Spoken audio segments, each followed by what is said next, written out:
Last week, the Steelers used multiple big defensive plays and offensive plays to overcome a slow start and beat the Baltimore Ravens 17-10. 5 weeks into this season, the Steelers own the top spot in the AFC North and now get a much-needed week off. It's their bye week. We keep working for you, however. We're going to take a look back at that big win and much more coming up. This is Steelers Kickoff, and it's live right here on KDKA TV.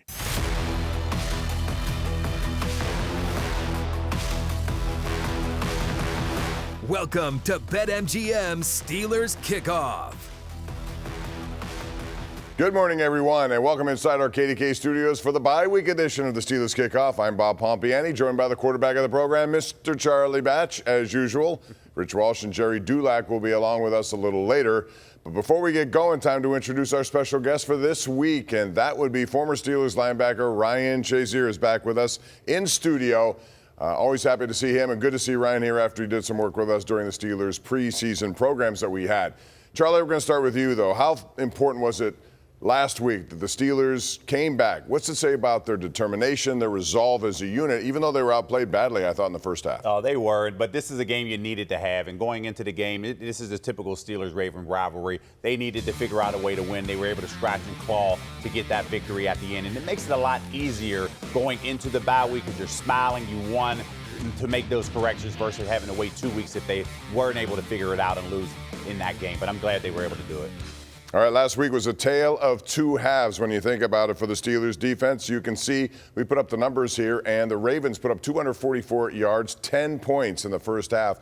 But the Steelers defense stiffened in the second half. They held the Ravens scoreless in the final two quarters, allowed them really only 91 yards, and they sacked Lamar Jackson 3 different times. So Ryan Shazier, let's bring you in. What did you see in particular that helped them make the switch on defense from being really ineffective to being effective in the second half? So one thing that I noticed that the team did on the defensive side of the ball is they got into a lot more man and then also spied Lamar Jackson. So one thing that they did was stop the run, force the Ravens to get into pass situations, played a little bit more man defense, and control Lamar when he tried to run the ball. And it was very effective and caused them to be in a third and long situations, and the defense stepped up in those type of situations. Yeah, inside linebackers played well. A lot of guys came up big in the second half. And even though the Steelers did not have a game this week, the team's still around in a very limited capacity. Rich Walsh was over at the Southside facilities earlier in the weekend. He has some of what the Steelers players were talking about. Rich? Despite having a winning record and being in first place in AFC North, so far there's been more bad than good for this offensive group. They're lucky to be 3-2 right now. After 5 games, Kenny Pickett's QB rating is 32.5, which ranks near the bottom of the NFL. Pickett is hoping the bye week gets him and the offense back on track. We have to look at what we've done as a whole. If there's some things that we're just really not doing well, and there's kind of beating our head on the wall, then let's take it out and not do it. If there's something we feel like we have guys that we could put in position to be successful, then let's add it. I think everything's on the table. It's have an open mind going into it. I feel really good about where we are. Our players are. I mean, I think our players are certainly frustrated and disappointed with our production, but I don't think there's a lack of belief in them with each other or where they think they can go, and understand they've got to be better. And we're sitting where we're sitting. We'd like to be better, but there's a lot of football left, and I think there's a good vibe from the guys about getting to go out and play the rest of the season and certainly do what they expected to do coming into the season. And the offense can use any help they can get right now. The bye week definitely came at a good time for that group, especially for health. Getting Pat Freiermuth, Deontay Johnson, James Daniels, and potentially Dan Moore back in the coming weeks should help out big time for Pickett. Guys? All right, Rich, thanks very much, especially Deontay Johnson. All right, time to take a quick look at the AFC North standings. The Steelers on top with a 2-0 record inside the division. Baltimore right behind them with 1 divisional loss. And then the Browns, who were not in action last week, and the Bengals rounded out. They're still in the basement. They've won 2 games in a row, but they have a tough schedule. And look at the upcoming opponents' win percentage for each of these teams. The Steelers have what looks like the easiest schedule available. Now it's time for Charlie's quarterback analysis presented by Cleveland Brothers. And Charlie, we talked last week about the offense not using the middle of the field. So we pulled some plays from that game. There were some open receivers over the middle, but for whatever reason, Kenny Pickett is not throwing to them. So why is that happening? Yeah, and I think, and we'll take a look at a few plays that we have here. But right now, is it scheme or is it Kenny Pickett? But when you look right here and as you freeze it, there is a guy right there in the middle of the field on his left-hand side with an opportunity to make that particular play. It didn't happen. Here we have again another opportunity right here as you freeze it. Now working with the eyes, but unfortunately Kenny's looking to the right, so he wasn't in that particular read. And on this one here, Kenny's not wrong. You're taking the first read in the flat, but if you want the bigger play, you see George Pickens in the middle of the field right there working that over route. So those are things that you just want to continue to see him develop on and making sure that he's not making those same mistakes moving forward. Just an extra second or two. That's all it takes, right? That's it. All right.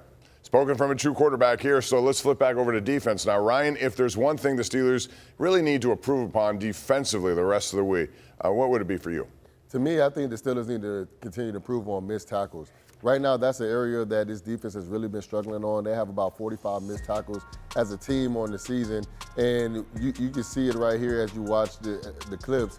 That's something that if we could continue to work on missed tackles, then that's going to allow the defense to not be in these third and short situations, and you can get off the field a lot easier.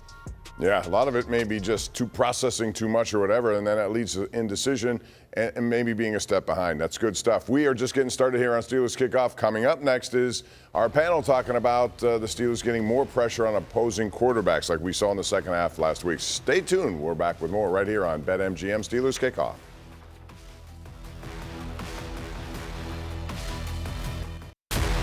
Welcome back to BetMGM Steelers Kickoff. Reminder about the Bordas & Bordas Sacks for Kids campaign happening all season long. Every time the Steelers bring down the quarterback, the firm will donate $500. The team has now accrued 27 sacks, and that includes the preseason. So total donations, thanks to Bordas & Bordas, $13,500. So Charlie, after not sacking C.J. Stroud down in Houston, the previous week the Steelers came up with 4 in the second half, 4 sacks. What accounted for that change? Well, number one, being at home, and you're now able to use that crowd noise to your benefit, allowing those tackles to get off a split second slower than what they would normally do, and you can get there with your pass rush there. But the key with Lamar Jackson, you have to keep him in the pocket and not allow him to escape and to use his running ability to his advantage. The Steelers did a great job of holding him in the pocket last week. Yeah, T.J. Watt got off there, has 8 sacks already this season. Ryan, you played with T.J. Watt in his rookie season. What makes him and his partner Alex Highsmith so really good as the dynamic duo? Is it technique, quickness, strength? What is it? I think that one thing that both of them have, and I think they just learned to have it just through growing up, and my father taught me this as well, is that they have a relentless hustle and just relentless pursuit. One thing that both of them do a really good job of, it doesn't matter if their first move doesn't work, they continue to work and they find a way to continue to get to the quarterback. And a lot of players in the NFL, they don't have the type of hustle and pursuit that TJ and Alex have, and it allows them to play upon each other. And you see them constantly make big plays every single game. Man, Highsmith actually one of the top guys in the NFL in terms of pressures. If he's not getting to the quarterback, he's affecting play there. All right, Ryan, coming up next, it is the moment all Steeler fans have been waiting for potentially here. Joey Porter Jr. in the lineup. Will he start following the bye week? We talk about it next right here on BetMGM Steelers Kickoff.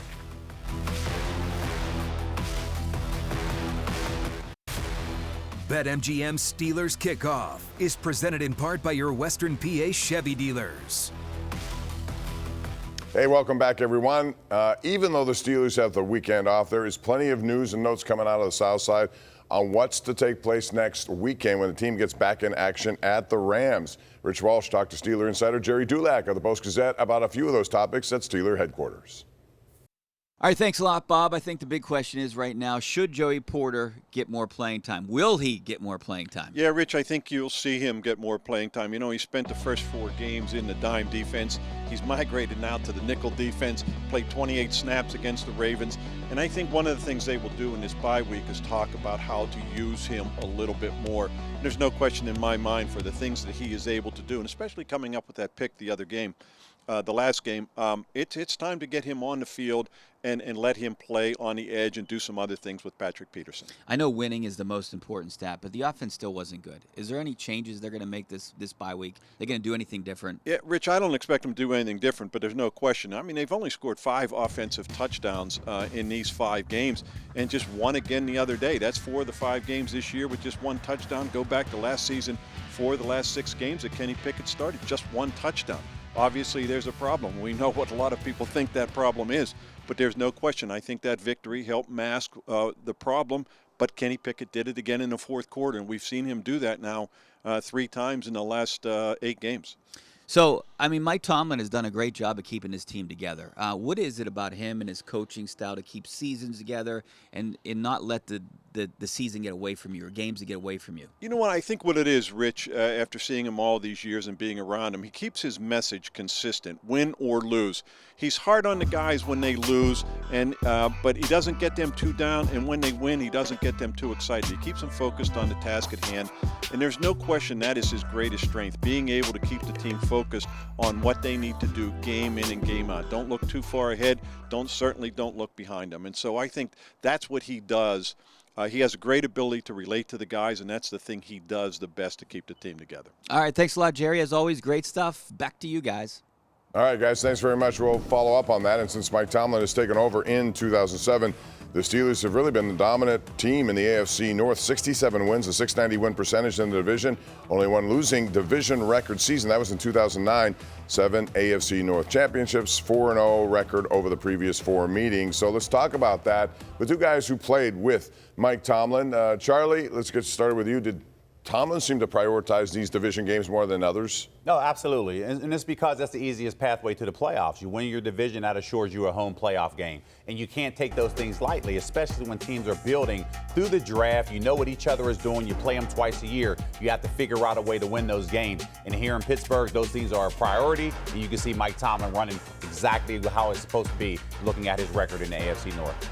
And Ryan, those stats with the AFC North are impressive. Why do you think Mike Tomlin has been so successful in those head-to-head matchups? The one thing that Coach Tomlin always said when he was coaching us is that he wanted to build his team like he's building an MMA fighter, as an American wrestler and as a boxer. And you see that as they play all these AFC North games. It's going to be hard-fought games. It's going to be games where it's not going to be pretty like the last game we just had. But if we could just stay in the fight, figure out a way to win, have determination throughout the win, and just as we play teams throughout the division, we'll find a way to get a top. And I think that's one thing that Coach Tomlin does a really good job. And that's why the team has been very successful in the division. And Charlie, let's talk about that. Right now they're 2-0. They have the best record internally. Cincinnati's struggling. They have a tough schedule coming up with Seattle, then San Francisco, then Buffalo. So at this point, it's advantage Steelers, isn't it? It is. And everybody, I mean, with the strength of schedule, and I think it's favorable for the Steelers because the Bengals, they still are playing a first-place schedule, and that schedule looks right now as the toughest out of everybody in the division, where everybody knew that this division was going to be tough. But now it's all starting to play itself out, and you just don't want to be in that clutter as you relate the longer you go into the season. Cleveland has a tough game today against San Francisco as well. They're undefeated and won 15 straight regular season games. And right now, though, it's time to take the program to New York City. James Brown is standing by with a look at what's to come after this program. It's the NFL Today on CBS. JB? Hey, Bob, up next on the NFL Today, we kick off Week 6 by previewing the matchup between the Seahawks and Joe Burrow and the Bengals. Then Nate's guy, Kyle Brandt, taps in to show how amped he is for a certain AFC North quarterback. And we'll put 3-time Defensive Player of the Year, J.J. Watt, on the spot. That's before Nate unveils his top 5 quarterback-receiver duos. But first, Coach's guys, Bob and Charlie, they return when Steelers Kickoff continues here on KDKA. Welcome back to BetMGM Steelers Kickoff. All right, welcome back into the studio here. Another win last week means it's time for another edition of the Playbook. And to do that, we send it over to former Steelers running back Merril Hoge. Hi, everyone. Welcome into the Factorback Studios for the Acrisure Playbook. Now, this week we're going to look at the offense. But I want to remind you of one thing. Teams win championships. No defense has ever played the entire game. No offense has ever played the entire game. What they did in the Ravens game was they won as a team. And they're not even playing their best football, especially on the offensive side, and that's where we're going to look, because there is great potential, especially after you watch them on tape, of a lot of upside here. So let's first start in the running game. They just haven't really worked well together with outside zones. So I snapped the ball right here, because here's what an outside zone is. You really have your runner who's threatening to get outside but looking for running lanes. So what you also do is you trust the strength of this run, which is this double team right here. And they're going here to this guy. This combo here is the hardest combo to handle and where they have struggled. So he presses the hole this way. When you press the hole this way, you pull the defender over here. Now what you have to have is your offensive lineman to see that. And Mason Cole does that. He comes back to get the block. He now threatens here and gets in here. This is beautifully executed as a team in running the football. All right, let's go to the passing game. This play wins the game. Now you'll hear this, they'll say cover zero. A lot of people might not even know what cover zero is. Well, this is what cover zero means. See this big zero here? Nobody is here deep. He sees this right here, a one-on-one matchup that I love. And he makes the throw to it. Moves over a little bit, was a beautiful throw, easy catch, touchdown, game winner. The key is playing your best football at the end of the year, not at the beginning of the year. But there is major upside for this offense going forward. All right, Merril, thanks very much. So, Charlie, as we just saw there, Pickett checked into that touchdown pass on an audible, whether it was blocking, whatever it was, is that something that he needs to have more leeway, get more freedom to do? It does, and that starts with trust, though. He has to continue to build that. And then when you look at what happened on that particular play, he saw exactly what he wanted to do. He brought Connor Hayward in, made sure he secured the blocking, rolled to the right, and at that point delivered the ball beautifully to George Pickens down the sideline. But in order for him to get to that particular point, he's going to have more conversations with his offensive coordinator. And just in comparison, Ben Roethlisberger, 17, 18 games in his young career, he didn't have much flexibility at the line of scrimmage. This is exactly where I see Kenny Pickett at this point, but it also allows him the opportunity to do more. So I look for that. And that play bodes well. It says that he is recognizing things on a more frequent basis. Ryan, Merril also mentioned zone blocking there. A lot of people may not understand that. As a defender, which run blocking scheme did you think was tougher to stop? Was it the drive blocking straight ahead, or was it the zone? To me, it was the zone blocking, and the reason the zone blocking is a little bit difficult, just like Merril said, because the running back can press the line of scrimmage and then get back out of there. He has so many gaps that he can run through. As a defender, you want him to be able to run through one gap and then make his decision. But with zone blocking, the line is running down the line of scrimmage and then doubling up to the linebackers, which make it really difficult for us to figure out where the ball is going. And it's a lot harder sometimes on the zone blocking schemes. Yeah, that's tough to figure out, and options make it nice for the running back, and hopefully they can execute that more. We're almost out of time here on this bye-week edition of the Steelers Kickoff. When we come back, we're going to take a look at the current playoff situation after 5 weeks. Never too early for that. We'll also talk about what's coming your way today on KDKA. We'll be right back after this.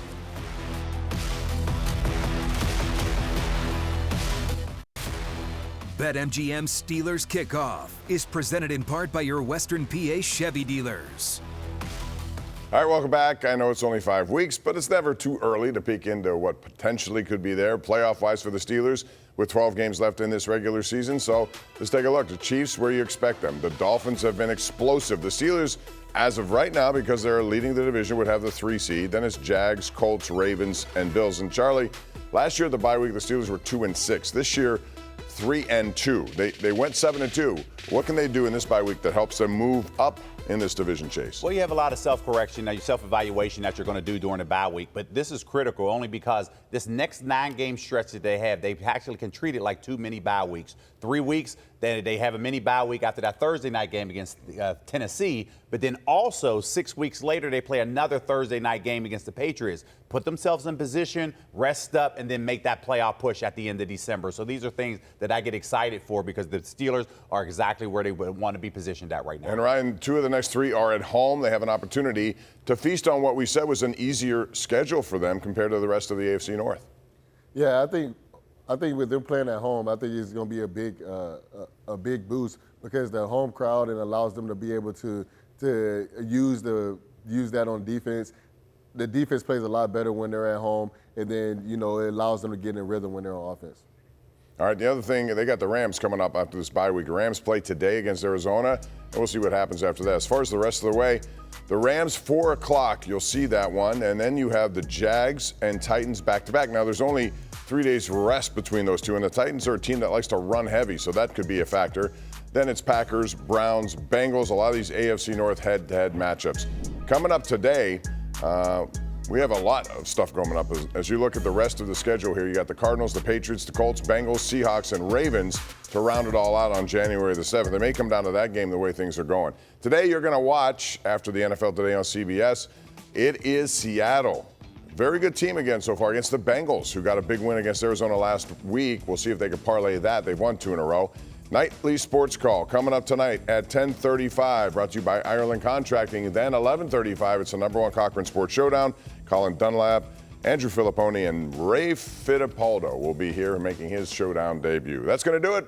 Ryan, thank you very much for coming in. As always, for Charlie Batch, I'm Bob Pompeani. Have a good day. We'll see you later tonight on KDKA. Next, it's the NFL Today on CBS.